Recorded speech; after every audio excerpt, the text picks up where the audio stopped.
My name is Đinh Lăng, by the way, and my story began just 1 year ago.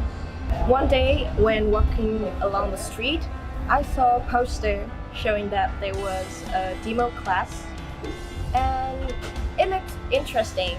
Then I had thought that I might join that class. I can't believe that my decision has changed everything. The way they let us, strangers, to connect, to interact with each other made me feel so different. I admire the trainers and tutors here.